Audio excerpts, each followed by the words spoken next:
நீங்க ஒரு முஃமினுக்காக முஸ்லிமுக்காக நீங்க துவா செஞ்சால், நீங்க துவா செய்யற மாதிரி அவருக்கு துவா செய்யுங்க, அது உங்களுக்கு கிடைக்கும். அது யாருடைய துவா தெரியுமா? உங்களுக்கு மலக்குடைய துவா கிடைக்கும். ஒரு மனிதன் இன்னொரு மனிதனுக்கு துவா செய்யறான். எப்படி துவா செய்யறான்?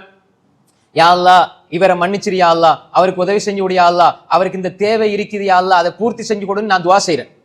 அப்ப அல்லாஹு தஆலா இடத்துல நான் ஒருவருக்காக துவா செய்யும் பொழுது மலக்கு ஒன்று எனக்கு பக்கத்துல இருந்து ஆமீன் என்று சொல்லி வலக்க பிமிசில், உனக்கும் அது போன்று கிடைக்கட்டும் என்று ஆமீன் என்று சொல்லி போட்டு அவர் எனக்காக துவா செய்கிறார்.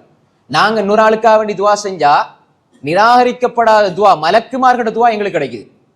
நாங்க இன்றைக்கு அடுத்தவங்களுக்கு துவா செய்யற பழக்கத்தை உண்டாயிக்கொள்ளணும். அடுத்தவங்களுக்கு துவா செய்யறத அந்த பழக்கத்தை உண்டாயிக்கொள்ளணும்.